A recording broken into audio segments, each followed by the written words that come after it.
રક્ષાબંધન ભારતીય સંસ્કૃતિનો એક અનોખો તહેવાર છે, જે ભાઈ બહેનના અતૂટ બંધનનું પ્રતિનિધિત્વ કરે છે.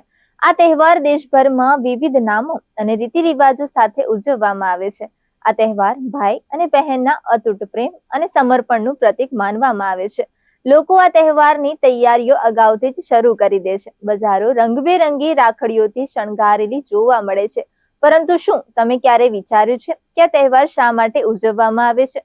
તેનો ઇતિહાસ શું છે? તો ચાલો જાણીએ રક્ષાબંધનના મહત્વ વિશે.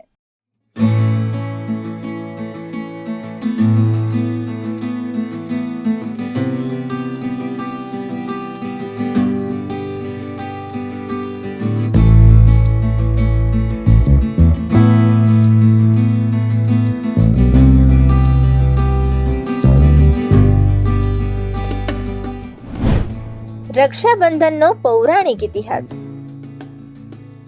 રક્ષાબંધનની ઉત્પત્તિ વિશે અનેક પૌરાણિક કથાઓ પ્રચલિત છે. એક પ્રચલિત કથા મુજબ દેવરાજ ઇન્દ્ર જ્યારે રાક્ષસો સાથેના યુદ્ધમાં હારી ગયા હતા, ત્યારે તેમની પત્ની ઇન્દ્રાણીએ તેમને રક્ષા સૂત્ર બાંધ્યું હતું, જેથી તેઓ વિજયી થાય. એવી પણ માન્યતા છે કે ભગવાન શ્રી કૃષ્ણને ઈજા થતા દ્રૌપદીએ પોતાની સાડીનો એક ટુકડો ફાડીને તેમના ગા પર બાંધ્યો હતો અને બદલામાં શ્રી કૃષ્ણએ દ્રૌપદીની જીવનભર રક્ષા કરવાનું વચન આપ્યું હતું.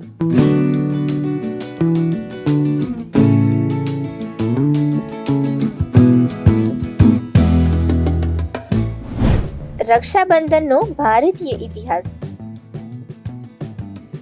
રક્ષાબંધનનો ઇતિહાસ માત્ર પૌરાણિક કથાઓ સુધી મર્યાદિત નથી.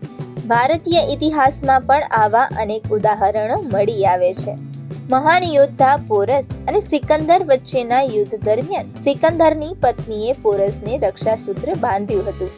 આ ઉપરાંત ચિત્તોડની રાણી કર્માવતીએ બહાદુર શાહની સામે હુમાયુની રક્ષા માટે તેને રાખડી બાંધી હતી.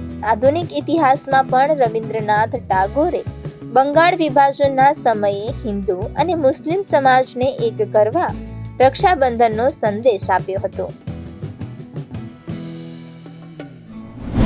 ભાઈ બહેનના પ્રેમનો તહેવાર એટલે રક્ષાબંધન. સમય સાથે રક્ષાબંધનના રિવાજોમાં થોડા ફેરફારો આવ્યા છે, પરંતુ તેનું મૂળ સાર હંમેશા એ જ રહ્યું છે કે ભાઈ બહેનનો અખંડ પ્રેમ. આજે રક્ષાબંધન એક સામાજિક તહેવાર તરીકે ઉજવવામાં આવે છે, જે બહેન પોતાના ભાઈના કાંઠે રાખડી બાંધે છે અને ભાઈ તેની રક્ષા કરવાનું વચન આપે છે. આ તહેવાર પરિવારના સભ્યોને એકબીજાની નજીક લાવે છે અને તેમના સંબંધોને મજબૂત બનાવે છે. રક્ષાબંધન માત્ર તહેવાર નથી, પરંતુ એક પવિત્ર બંધન છે, જે ભાઈ બહેન વચ્ચે પેઢી દર પેઢી ચાલુ રહે છે. આ તહેવાર આપણને આપણા પરિવાર અને સમાજ પ્રત્યેની જવાબદારીઓને યાદ અપાવે છે. પૌરાણિક કથાઓની સાથે સાથે ભારતીય ઇતિહાસમાં પણ રક્ષાબંધનના અલગ અલગ સ્વરૂપોની ઝાંખી મળી આવે છે, પરંતુ સમયની સાથે તેમાં પણ પરિવર્તન થઈ રહ્યું છે. હવે આ પર્વ સંપૂર્ણ રીતે ભાઈ અને બહેનના પ્રેમનું પ્રતીક બની ગયું છે, જેની અંદર બહેન પોતાના ભાઈના હાથ પર રાખડી બાંધે છે અને ભાઈ આખી જિંદગી તેની રક્ષા કરવાનું વચન આપે છે. આ ફક્ત વર્ષ દરમિયાન એક જ વખત ઉજવવામાં આવતું પર્વ નથી, પરંતુ ભાઈ આખી જિંદગી દરમિયાન પોતાની બહેનની રક્ષા કરવાનું વચન આપે છે.